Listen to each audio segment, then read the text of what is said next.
இப்போ நேரடி பேட்டி எடுத்துட்டு இருந்தோம். நேரடி பேட்டியில் நீங்கள் சொல்லியிருக்கீங்க இங்கே வந்து இது என்ன இப்போ இந்த ஊரில் எத்தனை மாடு கண்ணு போட்டிருக்கோம் நம்ம ஊசி போட்டு? ஊசி போட்டு 20 மாட்டுக்கு மேலே கண்ணு போட்டிருக்கோம். 20 மாட்டுக்கு மேலே கண்ணு போட்டிருக்கோம். எல்லாமே கரெக்டாக ஆனால் செனை தங்கிடுது. அப்படிதான் செனை தங்கிடுது. இப்போ வேற எதுவும் இங்கே இது பிரச்சனை இருக்கா? செனை பிடிக்காதுல அப்படிங்கிற மாதிரி எதுவும்? ஒரு வாட்டி ஊசி போட்டு செனை பிடிக்கலாம், மறுவாட்டி வந்து ஊசி போட்டா செனை பிடிச்சிருக்கு. மறுவாட்டியும் போட்டாலும் பிடிச்சிருது. இப்போ தண்டுக்கரமேட்டில் சங்கர் அப்படின்னு சொல்லிட்டு அவங்கள நம்ம பேட்டி எடுத்துட்டு இருக்கோம். அவங்க சொல்லியிருக்காங்க இப்போ ஒரு டைம் போட்டு செனை பிடிக்கலைனாலும் மறு டைம் போட்டால் கண்டிப்பாக செனை பிடிச்சிருது அப்படிங்கிற மாதிரி சொல்லியிருக்காங்க. அது இல்லாமல் இங்கே தண்டுக்கரமேடு கிராமத்தில் நம்ம 20 மாட்டுக்கு மேலே செனை ஊசி போட்டு அதில் செனை பிடிச்சிருக்கு, எல்லாமே கண்ணு போட்டிருக்கு, அதாவது 20 கண்ணு போட்டிருக்கு அப்படிங்கிற மாதிரி சொல்லியிருக்காங்க. பாப்பா இங்கிட்ட வந்துயா. அதனால வந்து பாத்தீங்கன்னா நீங்க வந்து இது மாதிரி ஒவ்வொரு பேட்டியும் நீங்க நிறைய இது என்ன வாட்ச் பண்ணலாம். இப்ப நாங்க இது வந்து டிடிஜிஎஸ் யூடியூப் சேனல்ல நாங்க இதை போஸ்ட் பண்ணிடலாமா? போஸ்ட் பண்ண அப்படிங்கிற மாதிரி சொல்றாங்க. யூடியூப்ல போட்டுக்கலாம் அப்படிங்கிற மாதிரி சொல்றாங்க. தேங்க்ஸ். டிடிஜிஎஸ் யூடியூப் சேனல்ல இப்ப இது நண்டுக்கரமேடு சங்கரன் இது பண்ண பேட்டி எடுக்க போறோம். இப்ப அங்க செலவுக்கு போறது என்ன நிறைய செனை பிடிச்சிருக்கா அந்த ஊர்ல?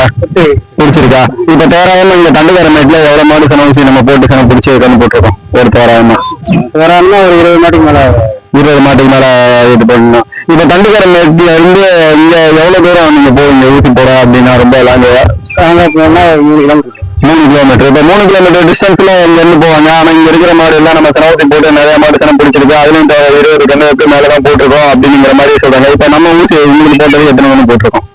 3 கண்ணு போட்டிருக்கோம். இவங்களுக்கு மட்டுமே தனியா 3 கண்ணு போட்டிருக்கு. மாடும் பாத்தீங்கன்னா நல்லா அருமையா இருக்கு. அச்சர் மாடு நல்லா என்னென்ன கண்ணு போயிடுச்சு?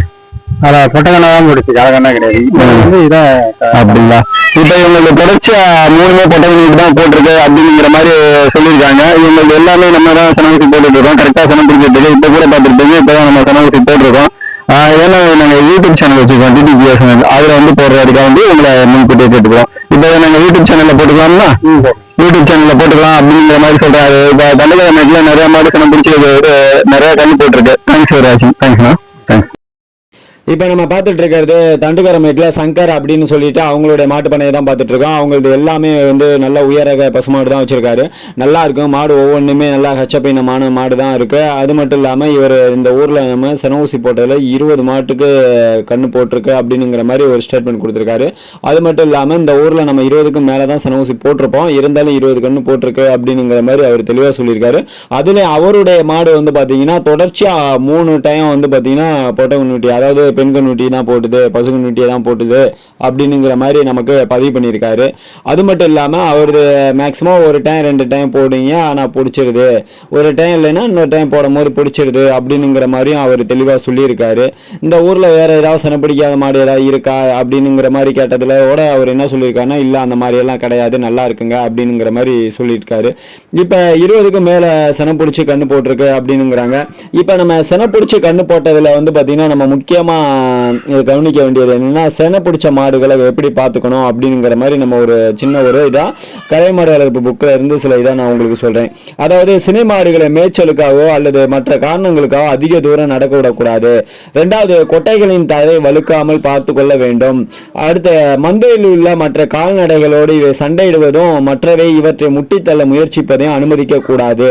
அடுத்து, வளரும் கருவின் தேவையும் தாயின் உணவு சத்து தேவையும் தரமான தீவன பொருட்கள் மூலம் முறையாக அளிக்கப்பட வேண்டும். அடுத்து, கருச்சிதைவு ஏற்பட்ட அல்லது நோய்வாய்ப்பட்ட மற்ற கால்நடைகளோடு இவை சேருவதை தவிர்க்க வேண்டும். அடுத்து, தேவையான அளவு தரமான குடிநீரும் வெப்பம் மற்றும் குளிர் தாக்குதலிலிருந்து நல்ல பாதுகாப்பும் தேவை. அடுத்து, முதல் 2 மாத சினை காலத்தில் குடற்புழு நீக்க மருந்து கொடுக்காமல் இருக்க வேண்டும். அடுத்து, கருச்சிதைவு ஏற்படுமாயின் கால்நடை மருத்துவரை கொண்டு அதற்கான காரணத்தை அறிந்து சிகிச்சை செய்ய வேண்டும். அடுத்து, சினை மாடுகள் சில சமயங்களில் சினைப்பருவ அறிகுறிகளை காண்பிக்கும்.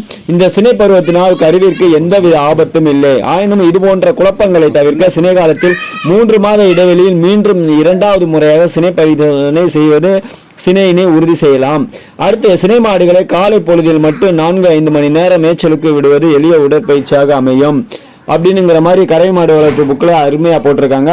அதை பற்றி இந்த ஊரில் நிறைய பேத்துக்கு நம்ம சொல்லியிருக்கோம். அது மட்டும் இல்லாமல் சங்கர் அவங்களுக்கும் இதை பற்றி எல்லாம் சொல்லியிருக்கோம். அதனால் அவங்க மாடெல்லாம் செனை பிடிச்சி கரிச்சது ஆகாத அளவுக்கு ஒவ்வொன்றுமே நல்லபடியாக கண்ணு போட்டுக்கிட்டு இருக்குது அப்படிங்கிறதையும் நம்ம இதில் வைக்கலாம். அது மட்டும் இல்லாமல் இது எல்லாமே கரை மாடு வளர்ப்பு புத்தகத்தில் இருக்கே தவிர தன்னுடைய தனிப்பட்ட கருத்துக்கள் கிடையாது என்பதை தெரிவித்துக் கொள்கிறேன். நன்றி.